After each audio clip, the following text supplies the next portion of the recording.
Rain pounded against the cracked neon sign of the diner, drowning out the distant sirens.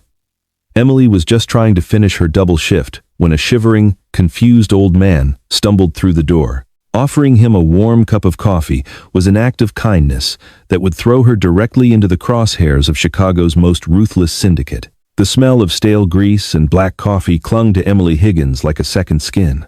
It was pushing 2 in the morning on a brutal Tuesday in November, and the wind coming off Lake Michigan was rattling the single-pane windows of Lou's Counter, a decaying 2-4-hour diner nestled in a forgotten pocket of the South Side. Emily dragged a damp rag across the Formica counter, her pale blue uniform stained with ketchup and exhaustion. She was 23, living paycheck to paycheck, and desperately trying to keep the eviction notices off her apartment door.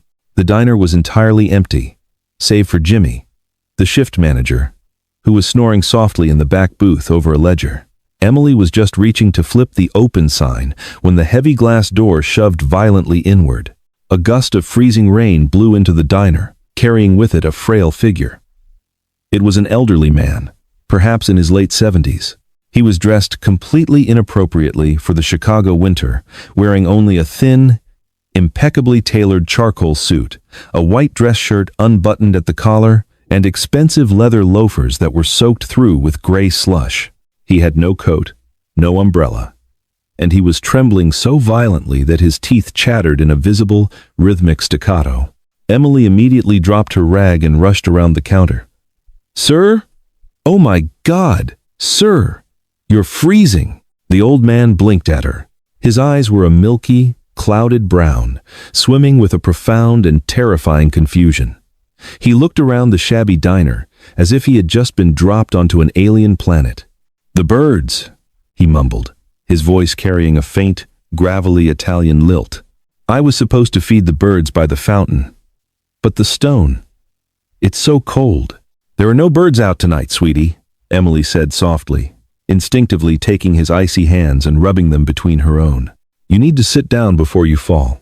She guided him to a booth near the radiator. As he slid into the cracked vinyl seat, Jimmy woke up with a snort. The manager peered over the back of the booth, his expression instantly souring. "Hey, Emily. What is this? We ain't a homeless shelter. Tell him to buy something or get out." "Jimmy, look at him," Emily hissed, keeping her voice low. "He's freezing. He's confused. He doesn't even have a coat." "Not my problem," Jimmy grunted, crossing his arms. "He smells like wet dog, and he's scaring away paying customers." "There are no paying customers," Emily shot back, her temper flaring. She took a deep breath, reaching into her apron.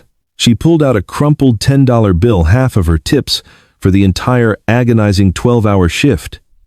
She slammed it on the counter. "He's paying.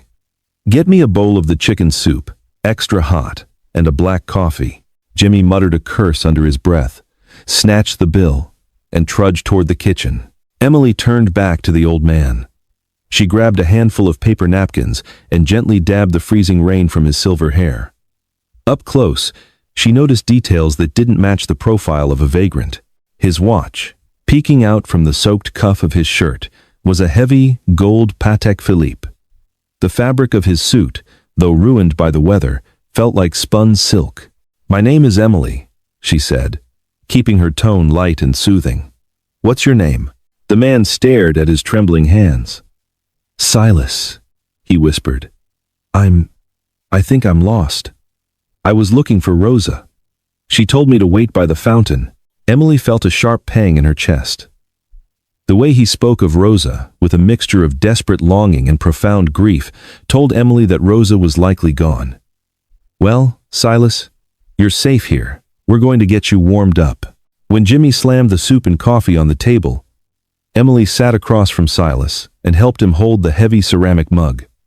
As the heat seeped into his bones, some of the color returned to his pale, papery cheeks.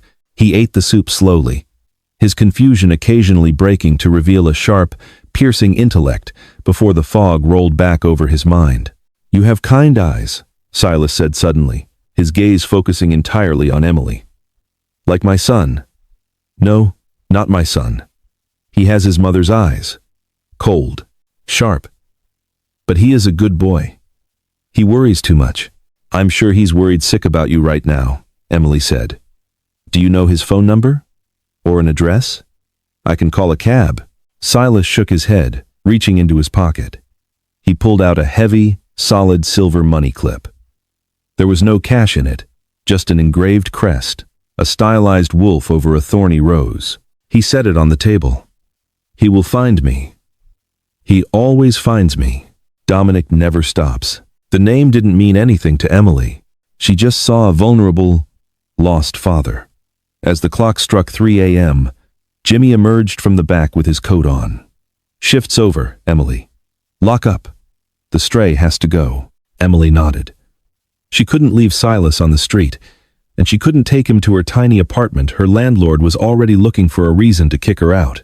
She pulled out her flip phone and dialed the non-emergency police line, hoping an officer could take him to a safe precinct until his family was located.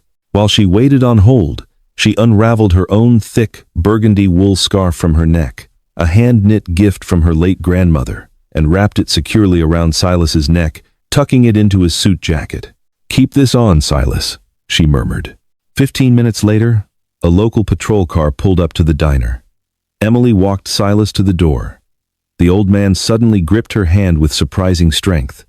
He pressed the silver money clip into her palm. For the soup, he whispered. I can't take this, Emily protested.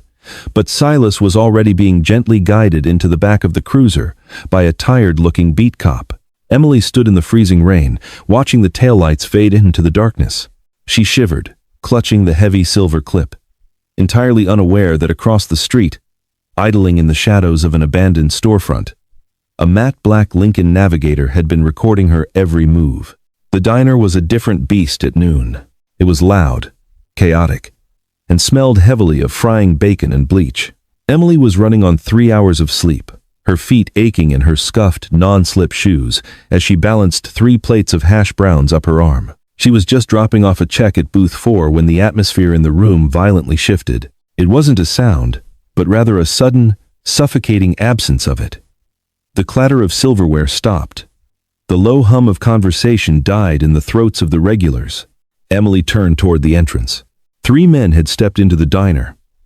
They didn't fit the South Side aesthetic. They were massive, clad in tailored, dark, expensive overcoats that couldn't quite hide the bulk of their shoulders or the unnatural rigidity at their waistlines, the clear outline of concealed firearms.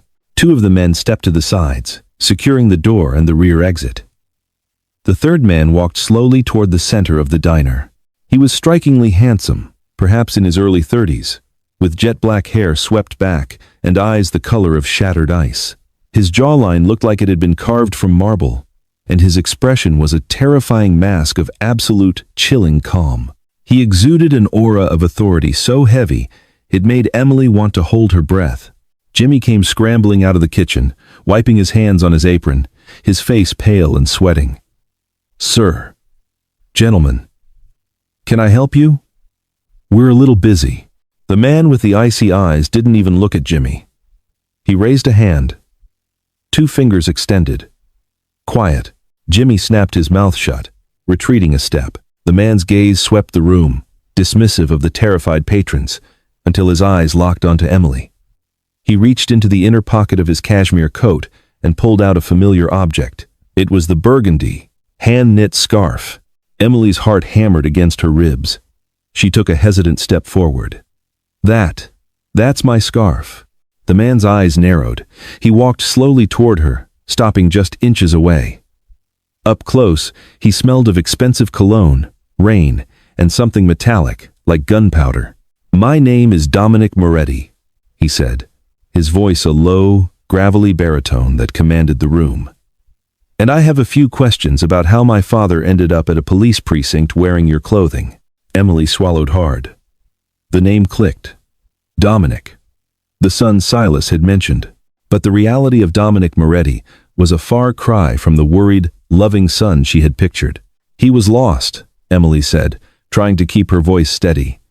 He came in here freezing. He didn't have a coat. I bought him soup and gave him the scarf so he wouldn't freeze before the police picked him up. Dominic stared at her, unblinking. You expect me to believe you didn't know who he was? You didn't recognize Silas Moretti?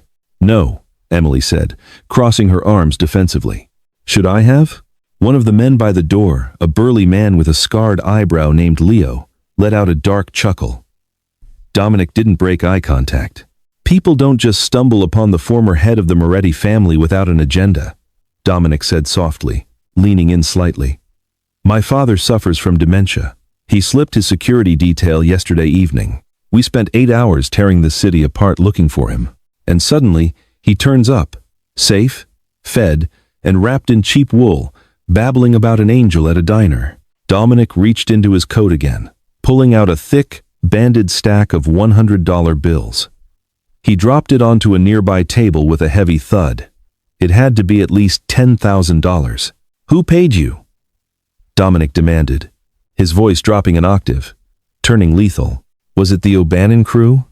Did they grab him, realize it was too hot, and use you as the drop? Tell me right now, and you get to keep the cash in your life. Emily looked at the money, then back up at Dominic's cold, accusatory eyes. Exhaustion, poverty, and fear suddenly boiled over into blinding anger. She picked up the stack of bills and shoved it hard against Dominic's chest.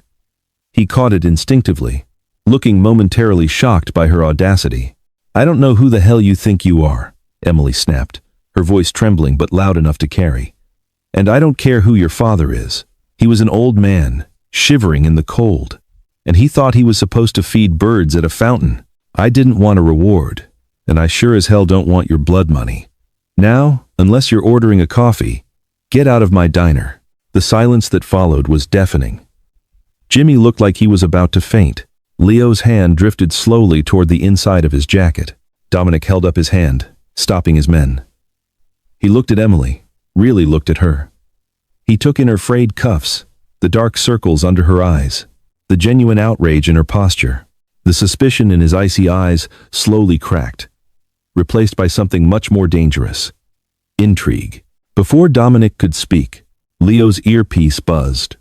The scarred man tapped it, listened for a second, and his face hardened. He quickly closed the distance to Dominic, leaning in to whisper rapidly in Italian. Emily couldn't understand the words, but she saw Dominic's jaw clench. The air around him grew instantly, violently cold. Dominic turned back to Emily.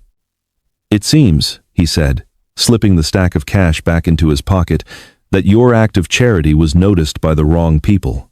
The O'Bannons had spotters on this street last night. They saw my father go in here. They saw him with you. I don't understand, Emily stammered, the anger draining away, replaced by a sudden, icy dread.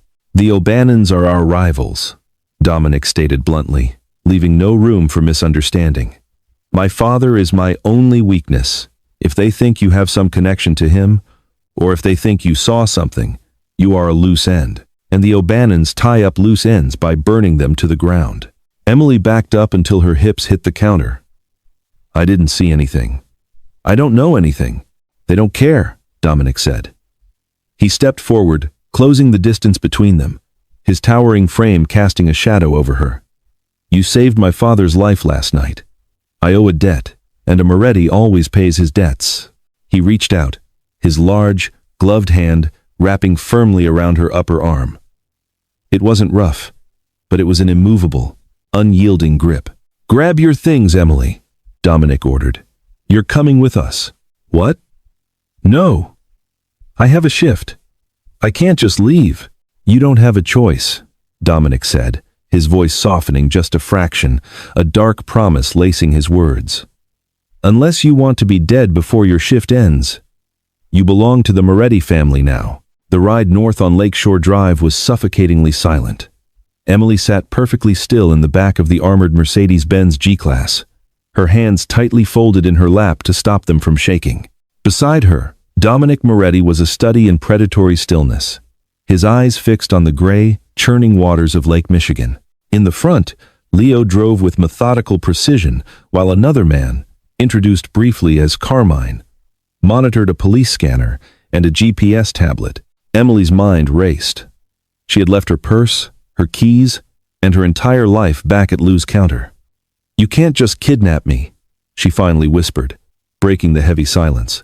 I have rights. I have a landlord who expects rent. Dominic turned his head slowly. The icy blue of his eyes softened just a fraction, though his voice remained entirely devoid of warmth. Your landlord, Arthur Higgins, is your uncle. He's also 3 months behind on his property taxes and heavily indebted to a bookie in Cicero. I've already had a sum wired to his account. Your rent is covered for the next 5 years. Consider it severance from your previous life. Emily gasped, her anger momentarily overriding her fear. You investigated me? In the span of 9 hours? My father's life was compromised, Dominic stated flatly. I investigate the air he breathes. Before Emily could unleash the tirade building in her chest, Carmine's tablet chirped urgently. He tapped the screen, his thick neck going rigid. Boss, you need to see this. Carmine handed the tablet over the center console. Dominic took it, his jaw tightening so hard the muscles jumped. He stared at the screen for a long moment before silently passing the device to Emily. It was a live feed from a local news chopper. The headline scrolling at the bottom read, Southside Diner engulfed in blaze. Emily's stomach plummeted into an endless void. The screen showed the unmistakable, charred skeletal remains of Lou's counter. Plumes of thick, toxic black smoke billowed into the afternoon sky. Firefighters were dousing the wreckage, but there was nothing left to save. Jimmy, Emily choked out, clapping a hand over her mouth. Oh my God! Jimmy was still inside. Jimmy is fine, Dominic said coldly. In fact, Jimmy is the one who lit the match. Emily stared at him, bewildered. What? No. Jimmy is just a grumpy manager. He wouldn't. Jimmy has a severe gambling addiction, Dominic interrupted, his voice methodical and detached. He owed $50,000 to the O'Bannon syndicate. When the O'Bannon spotters saw my father in your diner last night, they didn't just watch. They approached your manager. Jimmy sold the security footage of you and my father to Liam O'Bannon. Then, to cover his tracks and destroy the original hard drives, he rigged the gas lines. Emily felt the blood drain from her face. She was suddenly incredibly dizzy. If Dominic hadn't walked through those doors 20 minutes ago, she would have been wiping down the counters when the kitchen exploded. They think you know something, Dominic continued, taking the tablet back. Liam O'Bannon is a paranoid butcher. He assumes my father gave you a message, a bank account number, or a location. You are breathing right now, strictly because you are in this vehicle. The SUV veered off the highway, winding through the heavily wooded, affluent enclaves of Lake Forest, Illinois. They approached a massive set of wrought iron gates, bearing the same crest Emily had seen on the silver money clip. The Wolf and the Rose. The gates swung open silently, revealing a sprawling, limestone estate that looked more like a European fortress than a home in the American Midwest. Welcome to the compound, Dominic said, adjusting his cuffs. You will not leave the grounds. You will not use a telephone. You will be provided with whatever you need. If you follow these rules, you will survive. Inside, the house was a staggering display of wealth. Crystal chandeliers, Persian rugs that felt like clouds underfoot, and museum-quality Renaissance paintings. But Emily barely noticed. She felt like a canary carried into a coal mine. A silver-haired woman in a pristine housekeeper's uniform met them in the foyer. Take Miss Higgins to the East Wing guest suite, Maria, Dominic ordered. Burn the clothes she's wearing, and find her something appropriate from the storage. Wait, Emily said, finding her voice as Dominic turned to leave. Where is Silas? Is he okay? Dominic paused, his broad shoulders stiffening. He looked back at her, and for the first time, the impenetrable mask slipped, revealing a profound, exhausted vulnerability. He is resting. His mind, it comes and goes. The doctors say the cold accelerated the degeneration. He paused. He asked for you, but you will not see him until you are clean and fed. With that, he vanished into the labyrinth of the mansion. 3 days passed in a blur of terrifying luxury. Emily traded her grease-stained polyester uniform for soft, cashmere loungewear and silk blouses she recognized from fashion magazines. Stella McCartney, Prada, garments that cost more than her car. Yet, the silk felt like a straitjacket.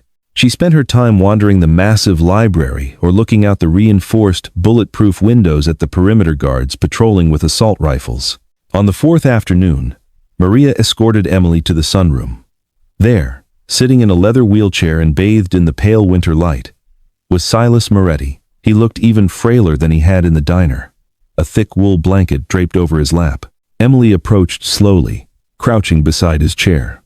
"Hello, Silas." The old man turned his head, his eyes, cloudy and distant, suddenly sharpened. A warm, fragile smile cracked his weathered face. "The angel," he whispered, reaching out a trembling hand. "You gave me your scarf." It smelled like cinnamon and hard work. Emily smiled softly, taking his hand. "It's Emily. How are you feeling?" "Cold," Silas murmured, looking out the window. "Always cold now. Dominic tries, but he doesn't understand. He thinks I'm just a broken clock." He leaned in closer, his grip surprisingly tight. "I wasn't lost, Emily. I had to hide it. The wolf is at the door, but the rat is in the house." Emily frowned, her heart picking up speed. "What do you mean? What rat?" Silas shook his head, his eyes darting around the empty room with sudden, frantic paranoia. "The stone. I told you about the stone. Buckingham. The seahorses. Emily, I left the ledger where the water used to fall. Liam thinks he can bleed us dry. But I have the ledger. I just couldn't remember." "I couldn't remember." His voice trailed off, the lucidity evaporating like mist as he stared blankly back out the window. Emily's breath hitched. Buckingham Fountain, the massive landmark in the center of Grant Park. The seahorses he mentioned were the bronze statues at its base. Silas hadn't been wandering aimlessly in dementia. He had used a moment of clarity to hide something crucial, a ledger, before his mind betrayed him again. And he had just told her there was a rat in the house, a mole inside the Moretti family. She stood up, determined to find Dominic. As she stepped out of the sunroom, she collided hard with a solid wall of muscle. It was Lorenzo, one of Dominic's most trusted captains. He was a sleek, handsome man, with slicked back hair, but his eyes were entirely dead. "Whoa there, sweetheart," Lorenzo said, his hands lingering a little too long on her arms as he steadied her. "Where's the fire?" "I need to speak to Dominic," Emily said, stepping back quickly, her skin crawling. "Boss is out," Lorenzo said smoothly, blocking the hallway. "Meeting with the commission downtown. Things are heating up with the O'Bannons. But you can tell me, what did the old man say?" Emily looked at Lorenzo. "The rat is in the house." Something about Lorenzo's posture, the overly casual tone of his voice, sent a massive spike of adrenaline through her veins. "Nothing." Emily lied smoothly, relying on years of deflecting drunk customers at the diner. "He just asked for some tea. I was going to find Maria." Lorenzo's eyes narrowed slightly, a terrifyingly cold calculation flashing behind them. "Maria went into town for groceries. I'll get the old man his tea. You go back to your room, Emily. It's not safe to wander." Emily nodded, forcing a polite smile, and walked toward the east wing. But the moment she turned the corner, she slipped off her expensive loafers. In her stocking feet, she moved silently back toward the sunroom. Pressing herself against the flocked wallpaper, she peeked around the doorframe. Lorenzo wasn't getting tea. He was standing over Silas, a leather pillow from the sofa gripped tightly in his hands. "Where is it, old man?" Lorenzo hissed, his voice a venomous whisper. "Liam is losing patience. Where did you hide the offshore accounts? Tell me, or I swear to God I'll snuff you out right now and tell Dominic your heart finally gave out." Silas just stared at him. Murmuring about the birds, Lorenzo snarled, raising the pillow to press it over the old man's face. Emily didn't think. The street-smart, fiercely protective instincts that had kept her alive on the south side took over entirely. She lunged into the room, grabbing a heavy, solid bronze bookend, shaped like a globe from the nearest shelf. "Hey!" Emily screamed.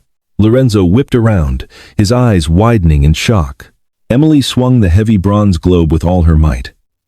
It connected with a sickening crack against the side of Lorenzo's skull. The captain let out a grunt of pain, dropping the pillow and staggering backward, blood instantly welling at his temple. He recovered faster than she expected. With a roar of fury, Lorenzo lunged at her, backhanding her across the face. The force of the blow sent Emily crashing over a glass coffee table, shattering it into 1,000 glittering pieces. Pain exploded in her ribs, and her lips split open, tasting of copper. "You stupid little waitress," Lorenzo spat, drawing a suppressed Heckler & Koch pistol from his shoulder holster. "You should have stayed in your room." He pointed the gun directly at her chest. Before he could pull the trigger, the heavy oak doors of the sunroom were violently kicked open. Dominic stood in the doorway, a living incarnation of the Grim Reaper. His cashmere coat was flecked with rain, and his ice-blue eyes were ablaze with a murderous, unholy rage. Leo and Carmine poured in behind him, weapons drawn. Lorenzo froze, turning the gun toward Dominic, but he was entirely too late. Dominic didn't even blink. He raised his own weapon and fired once. The suppressed shot made a quiet fute sound. Lorenzo's knee shattered. The traitor screamed, collapsing to the floor. "Leo, take him to the basement," Dominic ordered, his voice echoing with absolute terrifying authority. "Make sure he stays conscious for a very, very long time." As Leo dragged the screaming, bleeding Lorenzo out of the room, Dominic immediately dropped his weapon and rushed to Emily. He fell to his knees beside the shattered glass, pulling her up and frantically checking her for gunshot wounds. "Emily. Emily. Look at me," he demanded, his hands trembling the first time she had ever seen him lose control. He gently touched her bleeding lip, his eyes dark with a storm of emotion. "Did he shoot you? Are you cut?"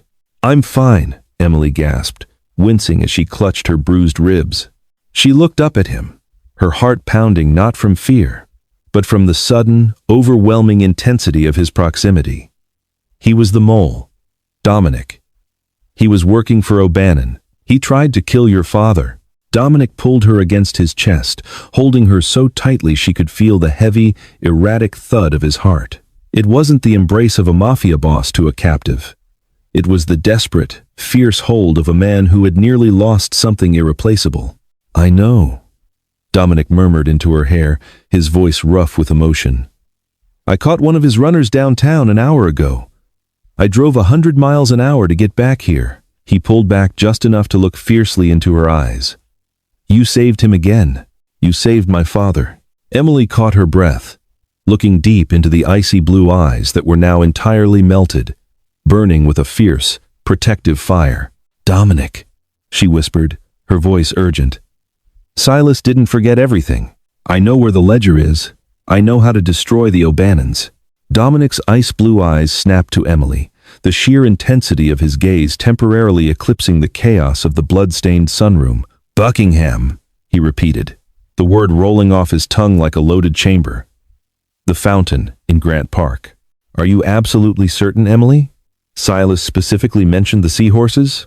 "Yes," Emily insisted, ignoring the throbbing pain in her ribs as she pushed herself up from the shattered glass. "He said he left the ledger where the water used to fall, under the stone by the seahorses. He was terrified that Liam O'Bannon would find it." Carmine stepped into the room, his phone pressed tight to his ear. He looked grim.